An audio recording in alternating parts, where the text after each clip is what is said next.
You have no idea how much all those influencers and teachers and coaches that you're watching on social media who talk about learning English or teaching vocabulary or grammar are lying to you. Learning to speak English is so much simpler than most people think. And if you find yourself frustrated about not making progress or confused about what to do next, frozen because you don't know how to walk into that conversation without feeling nervous, so you can pass that interview, get that promotion, be able to move to that country you want to, or start studying in your dream country, or just simply feel better about communicating English at work. In today's video, I'm going to break down to you why learning English on social media, especially if you don't know what type of content to consume, is one of the most self-sabotaging English learning activities someone can ever do. Because quite honestly, in 2024, there has never been an easier time to learn English. When we have millions of videos here on YouTube, thousands of podcasts, books, articles in English available for every single person who wants to learn to speak English,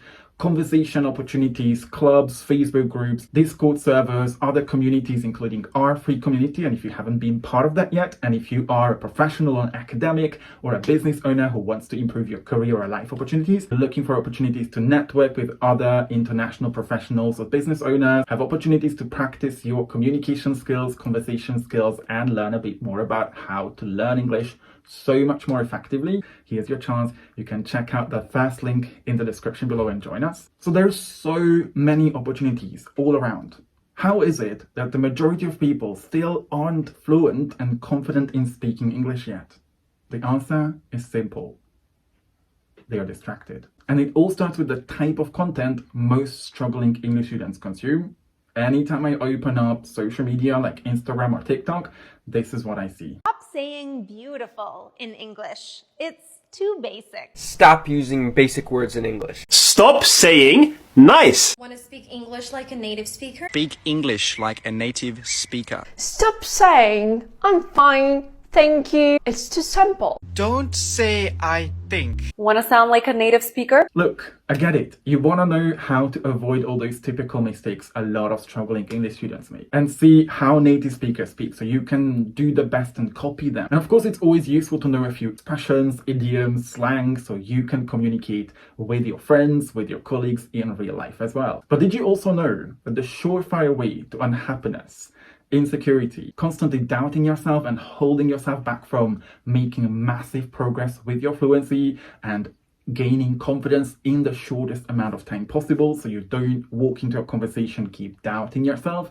is a combination of fear of making mistakes, which these videos who constantly talk about what mistakes you shouldn't make, what words you should stop using, start instilling. The constant comparison of student English, your current level of English, with a native speaker's level who had decades of practicing in the language community, and this negative feeling of my English isn't good enough because I keep repeating my mistakes, because I use basic grammar and I don't use idioms, fuels. One of the best things I did to gain confidence in speaking English, walk into those conversations, not doubting myself, so I could learn from the mistakes I make and keep improving, communicating with other people. Even though I used to be shy, a Hungarian native speaker. I mean, I didn't used to be a Hungarian native speaker, I still am. And as someone who didn't have access to high quality private English teachers because my parents were both factory workers, was the opposite of what most people do, who want to speak perfectly, who want to always remember all the words and worry about not understanding everything in a conversation, so they don't practice and they don't stay consistent with their practice, was to accept my current level of fluency and believe that my English was always good enough to keep on practicing it. People's level of motivation, affective states, and actions are based more on what they believe than on what is objectively the case, says Bandura, someone who came out with his theory, self-efficacy, which I always teach every time a student joins my program, because I look at my job as an English coach, and this is a type of content you watch from me as well, as doing everything in my power to help my students believe that despite all the negative thoughts they have, the mistakes they make, the unsuccessful experience they had with previous teachers or grammar courses they took back in the days, they thought just going to an academy or a language school is going to give them the confidence they need, despite all the unsuccessful conversations, being judged about their accent or their grammar they had in the past, can indeed learn to speak English fluently, naturally, and confidently. So if your thoughts determine the way you feel, the actions you take, the decisions you make, and then eventually your results with learning to speak English, then why isn't that your number one focus when it comes to learning English and consuming content about learning English? I'm sometimes honestly ashamed of being in an industry where a lot of these influencers or English teachers, sometimes they're not even English teachers. They just create a lot of content with words like stop saying that, don't say that, don't make these mistakes, that attracts a lot of attention, because there is no other industry that puts so much pressure on make people feel shit about what they are about to learn before they even try. Because why would I inflict fear and tell somebody not to make mistakes when it's making those mistakes, not watching videos about what mistakes they could possibly make, but actually making those mistakes and getting the feedback on them, whether it's from a teacher, from a partner, or from themselves, that will actually help them learn how not to make that mistake again and speak more correctly. It's the only industry that puts native speakers on a pedestal, people who might be able to speak English pretty well, fluently, they can communicate naturally, but they have not learned the language, meaning they have no experience with all the emotions, negative thoughts, or the difficulties English learners experience on a daily basis. And by the way, does being a native speaker of a language mean that someone can communicate effectively? America is a nation that can be defined in a single word. I was in the foothills of the Himalayas with Xi Jinping. And let's not even talk about the type of content that makes you believe that the only way you should feel proud of your English, you should feel confident about your English, is if you use at least 3 idioms in every sentence and your grammar is super advanced. Quite honestly, how often do you include a bunch of idioms in the same sentence and use the most advanced, most complex grammar structures when you communicate with people in your native language? And unfortunately, a lot of these videos go viral because these people use fear as a way to pull people in, so they pay more attention. Because we have a bias for negativity. This is something I teach to my students, how not to feel negative about being negative, because that's what our brain does. Our brain's primary job is to help us stay alive. So it's going to highlight all the mistakes, the negative experiences, all the judgments we got from other people, because it wants us to learn from that experience so we don't repeat it. So when we consume content like stop saying this, or don't make this mistake anymore, or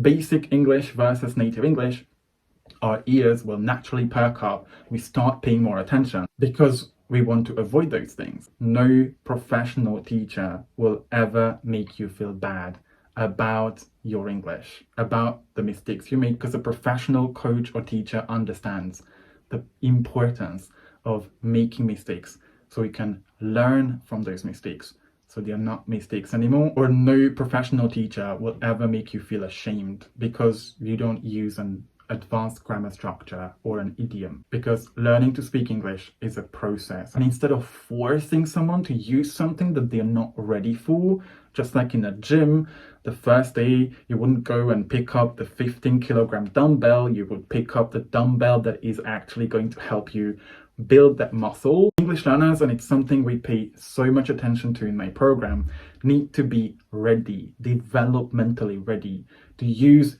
advanced phrases, grammar structures, or even to avoid certain mistakes. No one, and I repeat, no one speaks English better, avoids making mistakes, or has more confidence because they watch all those videos on mistakes or advanced expressions. Any effective English communicator I ever taught became fluent and confident because they felt safe talking, speaking. They weren't feeling like they were judged, criticized for any mistake they made, or because of their level of English. They kept putting themselves in new situations, whether in class or in their real life, and use a few new expressions or a different grammar structure when they were already ready to do that, and when they were open to or even actively requested feedback, so they don't need to repeat those mistakes, because they realize that what's even worse than making mistakes, and this is something that eventually motivated me to get out of my comfort zone and my perfection and insecurities back in my late teens, is repeating those mistakes and never learning from them. But most importantly, they actually believed, not just with their thoughts, wishing, thinking, hoping, but with their actions, that they indeed are perfectly capable of learning to speak English fluently. And that the challenges, setbacks, when life got more difficult, and the feedback they got, no matter how painful it was to hear that they were making mistakes, were all part of that learning journey. So I made this video mainly to remind you, for the sake of your confidence in speaking English, that I'm sure you're still building. Just like you choose what to eat. You choose the salads you make or the vegan restaurants you visit at the weekend with your friends, the recipes you try out in your kitchen that have all kinds of healthy food. You choose the content you consume. You have the power to tell the algorithm, based on what you watch longer, based on what you interact with, based on what you keep consuming, whether you want to see more of the content that makes you feel shit about your English, or the type of content that makes you feel proud of the English fluency you've already achieved, no matter your level. And if you want to learn more about what to focus on so you feel safer, not feeling judged or nervous about making mistakes, and gradually build your confidence, make sure you check out my new ebook, 17 Habits of Successful English Learners, or the story I wrote about my own experience building my confidence up despite my insecurities, shyness, 5 steps to speaking English confidently, right from the links in the description below. And you'll be ahead of at least 80% of English students who do nothing else but scroll their lives away on social media thinking that they're learning English, when they might understand that vocabulary, they might know what mistakes they should not be making, but they still have no idea what to focus on to build up their fluency and can't walk into a conversation having the confidence. Just like with food, you wouldn't go to McDonald's every single day, you know it's bad for you. Prioritizing content that actually helps you, encourages you to do your best, brings the best out of you, and actually helps you believe that yes, just like so many other professionals, academics, and business owners, you can also learn to speak English fluently. All you need is the right strategies and the right mindset. It's going to be one of the best things you can do to start gradually building up your confidence. The reason we need to stay so focused on what we do is because our confidence doesn't come from how advanced our English is, how many mistakes we make, or how native our pronunciation is. It all comes from inside, based on how much we trust ourselves, based on the actions we take, how often we step outside our comfort zone, so we can show ourselves how much we trust ourselves. When I was learning English, constantly doubting myself, I chose not to spend my time watching videos that pointed out mistakes I make or made me feel like I should feel ashamed because I don't speak English like a native speaker because of my basic English, which was only part of the process. And instead of constantly pressuring myself to use idioms in every single sentence I say, or always try to use the most advanced grammar, I just went all in. And this is basically what my fluency program is teaching my students about. Because all they need to do is find videos to watch, podcasts to listen to, articles or books to read at or a little bit above their level. Even I optimize the activities we do in class, whether it's speaking, vocabulary reviewing, or something about listening, at or a bit above their level. Chose to stay consistent with actively reviewing, engaging, associating vocabulary, so I remember more vocabulary, more grammar in the conversations I was about to have. And then I took part in conversations a bit above my level, like 5-10% more challenging than I could do, whether it was in class, in the courses I took, in real life, looking for opportunities to communicate with people in Budapest without all the stress, all the frustration, all the extra pressure, so I can stay calm and keep on practicing until I gradually get better and better and better. And so did my confidence. And if you need more tips on how to learn English without all the stress, all the worries, all the struggles, check out this video I made last summer. You'll be making 10 times more progress with your fluency if you start focusing on what most people don't focus on. Finding the confidence to speak, bringing the best out of yourself instead of just what most people do. Take average action or no action and mainly practicing their English instead of keeping on challenging themselves and improving it every single day. And of course, you know this, staying super consistent. Because confidence, again, doesn't come from what kind of phrases you use, how perfect your grammar is. It comes from within you. It's a process, but it is a reflection of the number of times you were choosing to put yourself outside your comfort zone so you can start trusting yourself. Now, let me know what you think about this short form video content you see on either TikTok, Instagram, or even YouTube Shorts. Because we talk about this all the time in my community, and I think this is where building confidence starts. But I'm curious about your thoughts, so let me know in a comment in the description below, and I hope to see you and help you with your fluency or confidence in another video.